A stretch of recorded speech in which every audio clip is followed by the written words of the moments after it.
2014 was a year ahead of its time. The ALS Ice Bucket Challenge was in full effect, we landed a robot on a comet, Captain America the Winter Soldier came out, and in February of 2014, the legendary Bill Nye vs. Ken Ham debate was held.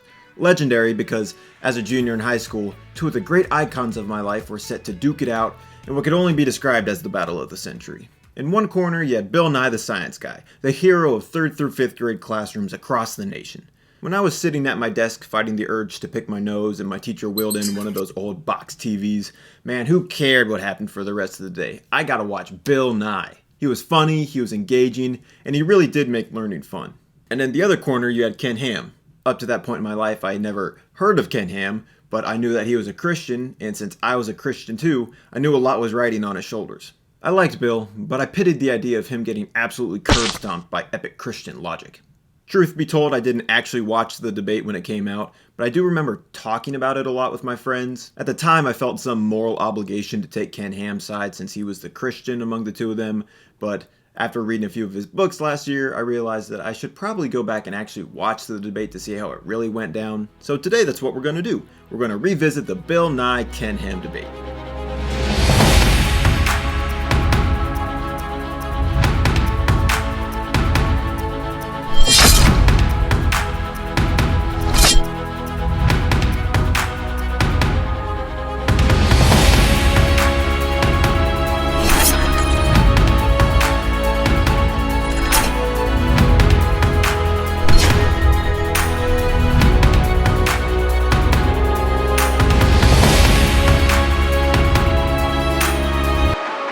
So contrary to what I originally thought, Nye and Ham didn't debate atheism versus Christianity. Rather, they debated, is creation a viable model of origins in today's modern scientific era? Or more specifically, Ken Ham's young Earth model, which proposes that the Earth is 6,000 years old and is supported by both science and the Bible. Ham, of course, arguing for the model's validity, and Nye arguing against its validity. The debate was held on February 4th, 2014 at the Creation Museum in Petersburg, Kentucky. If you don't know, the Creation Museum, which chronicles the history of the Earth according to a young Earth model, was built in 2007 and is run by Answers in Genesis, the organization that Ken Ham co-founded and is president of. The debate was also live streamed to the Answers in Genesis YouTube channel, which has since, unsurprisingly, had its comments disabled. So Ham definitely had the home field advantage in this fight, so I'm curious to see how that affects things. Before we get into the debate itself, I feel like I should show my cards and say that I don't hold either of these men in super high regard. Ever since American sweetheart Bill Nye put out his Netflix series Bill Nye Saves the World a few years ago and revealed that the S in science is really a $sign and used ice cream to suggest that Christians are the enemy of science, I haven't thought as highly of him. Meanwhile, if you've seen my video on all the books I read in 2020, you'll know that I don't consider Ken Ham a big-brained thinker.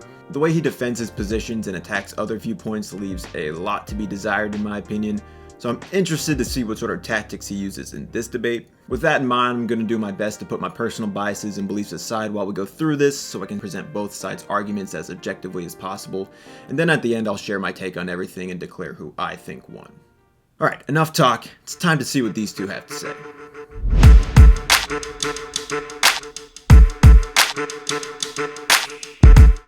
Real quick, I want to point out, why does this waiting room music sound like a RuneScape track?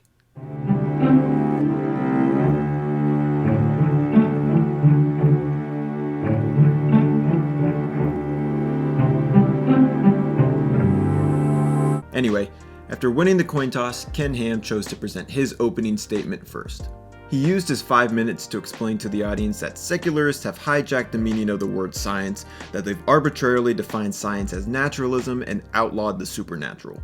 And he argued that the word science actually has two meanings that should be specified. The first meaning of science is experimental or observational science, which is science in the traditional sense of the term that involves the use of the scientific method and leads to breakthroughs in research and technology. The other meaning of science is origins or historical science. Basically, this refers to understanding any event that occurred in the past that can't be directly observed today.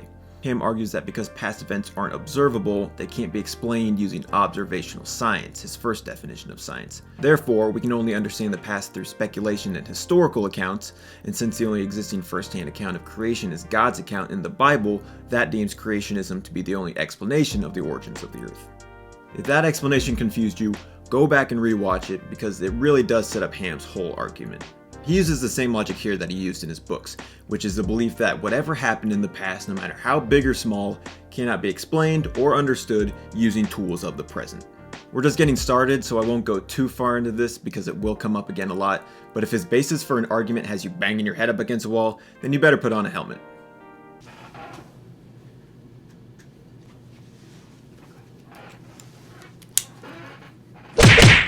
That's the essence of Ham's opening statement, so now let's listen to Nye's. Bill basically spent his opening statement shooting down Ham's personal definition of science. He used the analogy of the TV show CSI to demonstrate how we can understand the past using tools of the present. Natural laws that applied in the past apply now. That's why they're natural laws. That's why we embrace them. That's how we made all these discoveries that enabled all this remarkable technology. He also used the time to argue against the reasonableness of a global flood, and he brings up a point that he returns to quite a bit during this debate. The fossils in the Grand Canyon are found in layers. There is not a single place in the Grand Canyon where the fossils of one type of animal cross over into the fossils of another. Not a single one. If you could find evidence of that, my friends, you could change the world. If you can find one example of that, you would change the world if you could find one example of that anywhere. That's why I say if you can find a fossil that has swum between the layers, bring it on. You would change the world. He finishes by sharing how the United States has become an intellectual powerhouse because of its scientific minds and innovative thinkers, and that if we begin to dismiss natural laws in favor of Ham's definition of science, then it could spell disaster with two S's. And I think that sums up what this debate is actually about. Although both Bill Nye and Ken Ham showed up to argue about whether or not the Earth could be 6,000 years old, and they do argue about that, the real argument being had is whether or not the past can be understood by the present.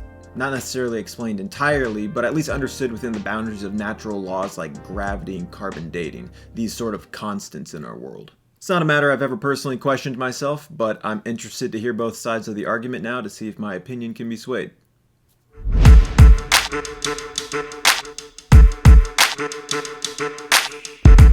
So after the opening statements, both sides gave a 30-minute illustrated presentation, with Ham again going first. Like I said earlier, Ham spends far less time arguing about why his model is correct, why the Earth is only 6,000 years old, and far more time arguing why any opposition to the model is hearsay, so his model must be correct by default. I'm sure there's a rhetorical term for that, but I wouldn't know what to Google to find it, so I'm not even going to try. He starts out his argument by sharing videos of a few different testimonials from leading scientists and doctors who are biblical creationists, and a few of them definitely talk like they're being forced to speak at gunpoint. I find that many of my colleagues in academia are sympathetic to the creationist viewpoint. However, they are often afraid to speak out because of the criticisms they would get from the media and atheist lobby. He brings up the laws of nature and the laws of logic, arguing that secular scientists borrow from a Christian worldview when they apply those laws since they come from God. He talks about Darwin's theory of evolution, which says that all creatures, plants and animals, originated from one primordial form, and he puts it against the creationist theory of evolution, which states that all creatures of a species are descendants of their same species ancestors who were on the ark with Noah. And I think it's important to clarify here the distinction between microevolution and macroevolution. Microevolution refers to evolutionary changes within a species, versus macroevolution, which refers to the diverging of a species into two different species. Darwin argued for macroevolution, while creationists like Ham argued against it, but both parties agree on microevolution. Basically, Ham believes that Charmander can one day evolve into Charizard, but not that Charmander can one day evolve into Bidoof. It's alright, Bidoof. I respect you. Here, why don't I teach you cut and rock smash? That'll make you feel better. Ham believes in microevolution but not macroevolution because he argues that microevolution is based on, again, observational science, while macroevolution is based off historical science. He also makes the bold leap and talks about how Darwin's theory argued that there exist different races of men, some of which are superior to others, but creationism states that because we are all descendants of Adam and Eve, we are all the same race, the human race. Like I said though, Ham's argument is largely tied to the confusion our society has in differentiating between his terms, observational science and historical science, what we can see and what we can't see, so he spends a lot of time drilling this into our heads. See, there is a difference between what you observe and what happened in the past. But if you're then going to use radioactive elements and talk about the age of the Earth, you've got a problem. because you weren't there. We're going to disagree maybe on our interpretation of origins, and you can't prove either way because, not from an observational science perspective, because we've only got the present. Public school textbooks are using the same word science for observational and historical science. You can't observe the age of the earth. He argues that non-Christians don't like differentiating between the two definitions because if they did, then they would have to admit that there's a faith aspect to what they believe. And he returns to the fact that any understanding of the far past can only be based on a belief, which means that any scientific approach to the age of the earth is an assumption at best. He eventually brings up a very relevant piece of perspective that I think everyone should keep in mind when evaluating their beliefs against other people's beliefs, which is that everyone, Christians and non-Christians, we all have the same evidence, the same things that we can observe in this world. So our understanding of the evidence comes down to how we interpret them based off our different worldviews and starting points. Now, I admit my starting point is that God is the ultimate authority. But if someone doesn't accept that, then man has to be the ultimate authority. And that's really the difference when it comes down to it. You have a wrong foundation, you're going to have a wrong worldview. The battle is really about authority. It's more than just science or evolution or creation. It's about who is the authority in this world, man or God. Ham ended his presentation by saying this. I want to see kids taught science. I love science. You know, if we teach them the whole universe is a result of natural processes, they might be looking in the wrong places or have the wrong idea when they're looking at the creation. If they understand it was a perfect world marred by sin, that could have a great effect on how they then look for overcoming diseases and problems in the world. I want children to be taught the right foundation, that there's a God who created them, who loves them, who died on the cross for them. It's a nice way to finish up his time speaking, and now it's Bill's turn. Bill Nye's presentation stays on topic a lot better than Ham's did. It's much more scientifically dense and filled with an impressive amount of evidence and examples that support his claim, which is that the Earth is much older than 6,000 years old. And since there's a lot, I'm just going to speed run his examples. He shares a fossil that he picked up on the side of the road in Kentucky, asking how millions of layers of sediment that the fossil comes from could have settled in just 4,000 years. He brings up ice rods from Greenland and Antarctica, some of which reveal up to 680,000 layers of ice, with each layer representing a summer-winter cycle, aka trip around the sun. He shows pictures of trees that are between 6,000 and almost 10,000 years old, and pictures of rock layers from the Grand Canyon, both of which he claims contradict the possibility of a global flood. He argues that fossils are found in layers and that we have never once found a more primitive species in the same layer as a more advanced one, which also contradicts a global flood.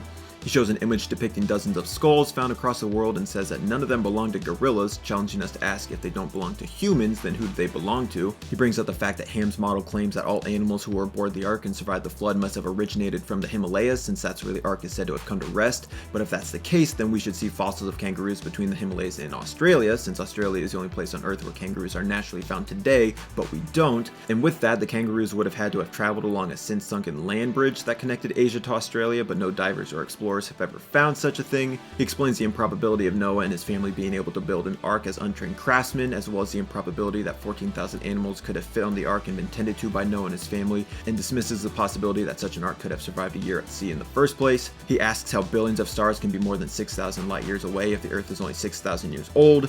He does some math, and I'm still leaving quite a bit out. Whew, that was a lot. Bill Nye the Science Guy, more like Bill Nye the Science Tryhard. You can tell that Bill is the away team because he tries to crack a few jokes during his presentation and the crowd just gives him nothing. I was graduated from engineering school and I got a job at Boeing. I worked on 747s. Okay, everybody relax. I was very well supervised. Everything's fine. Everything's fine. He then gets into the argument that Ham came to have. Now here's the thing. What we want in science is an ability to predict.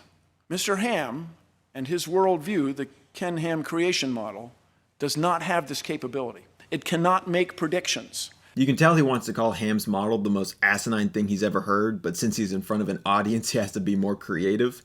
Your assertion is extraordinary and unsettling. Now, out there in regular academic pursuits, science as practiced out on the outside, it's, for lack of a better word, it's magical. That's sort of an extraordinary claim that takes me just a little past what I'm comfortable with. And the information that you use to create your worldview is not consistent with what I, as a reasonable man, would expect.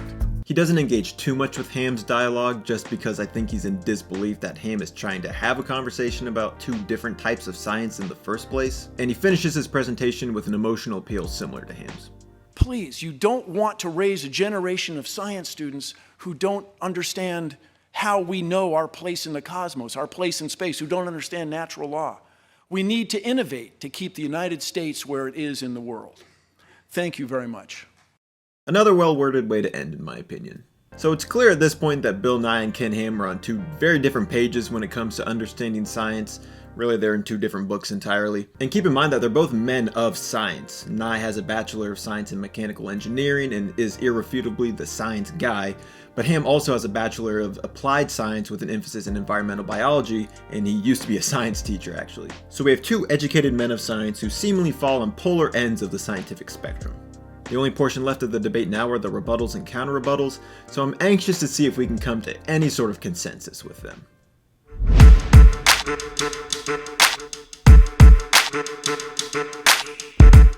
Ham went first with his 5-minute rebuttal, and in it he addressed 2 points. He first brought up the matter of carbon dating and radioactive decay. He shared an example of a rock layer in Australia where the rock itself was dated to be around 45 million years old, while wood samples found inside the rock were only dated to be around 45,000 years old. According to Ham, with such broad inconsistencies, we can't trust carbon dating as a reliable method of aging the Earth, so any proof against young Earth theory that Bill provided concerning carbon dating should go out the window. He also touched on a point that Bill didn't spend too much time talking about, but is still relevant, which is the question of what becomes of the Christians who believe the Earth is millions of years old. Ham clarified that salvation is found through Jesus alone, so Christians who do believe in old Earth theory aren't unsaved, but he argues that their belief is inconsistent since killing, suffering, and death would have occurred over those millions of years, yet the Bible says that things like disease, thorns, and killing weren't introduced to the world until after the fall of man. He also argues that all creatures were vegetarians before the fall. After that, it was Bill's turn. He started with this. If you find 45 million year old rock on top of 45,000 year old trees, maybe the rock slid on top. Maybe that's it. That seems much more reasonable explanation than it's impossible. He shared how carbon dating actually is reliable since virtually all meteorites have been found to be the same age using carbon dating. He brought up the fact that lions have teeth that are designed for eating meat and asked Ham to provide more evidence for his stance that all animals used to be vegetarians besides the Bible, with which he often tags. It's translated into American English. He ended his time by voicing an opinion that I imagine he was holding on to since the moment he met Ham. Mr. Ham's word, or his interpretation of these other words, is somehow to be more respected than what you can observe in nature, what you can find literally in your backyard.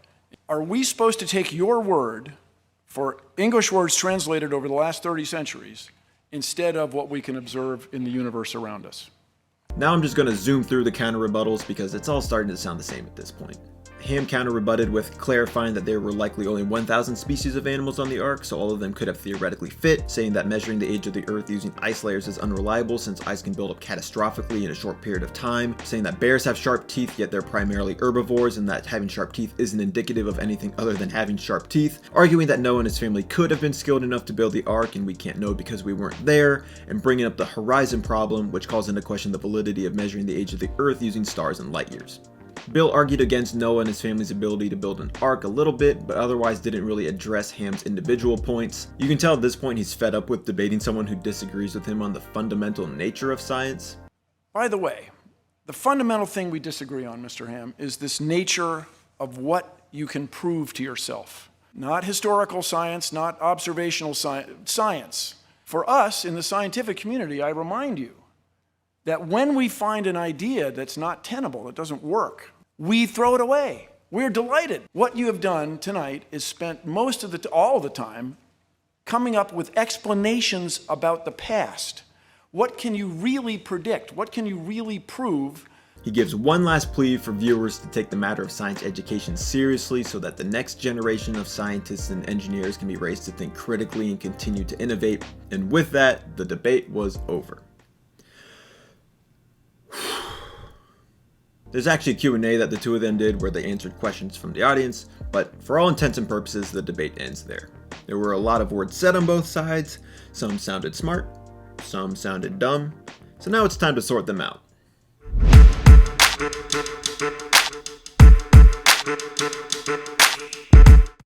You can't observe. What we the want public school in textbooks are science using the is same word an science ability for to observational predict. and historical I'm an science. Australian. I think I see It's all just guys' one words. bow Okay. tie. Who do I think won the debate? Bill Nye.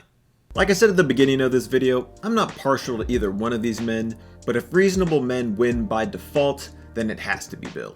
For me, it just blows my mind how Ken Ham can create two sub-definitions of the word science and then call everybody else wrong when they don't abide by his definitions. Don't get me wrong, I don't think science can or is supposed to explain everything in the universe. I think God can and does work outside the laws of nature, but Ham just throws the baby out with the bathwater. In the example he gave during his rebuttal where the 45,000-year-old wood sample was found inside the 45-million-year-old rock sample, first off, it was his team, it was the Answers in Genesis team that conducted that study. But second, between both samples, the 45,000-year-old one and the 45-million-year-old one, even if only one of them was true and the other one was false, both still imply the Earth is older than 6,000 years old. Instead of considering the implications of such findings though, Ham just says, "Oh well, guess they're both wrong," and goes back to trimming his chin-strap beard. That's not the makings of a wise man, that's the makings of a foolish man. Ham's downfall, I believe, is that he's unwavering in his belief not that the biblical story of creation is true, but that the biblical story of creation is literal. During the Q&A, someone asked, "What, if anything, would ever change your mind?" Bill's response, which I respect, is one that he brought up many times during the debate. We would just need one piece of evidence. We would need the fossil that swam from one layer to another. We would need evidence that the universe is not expanding. We would need evidence that the stars appear to be far away, but they're not. Bring on any of those things, and you would change me immediately. Meanwhile, Ham said this. Well, the answer to that question is, I'm a Christian. God has definitely shown me very clearly through his word.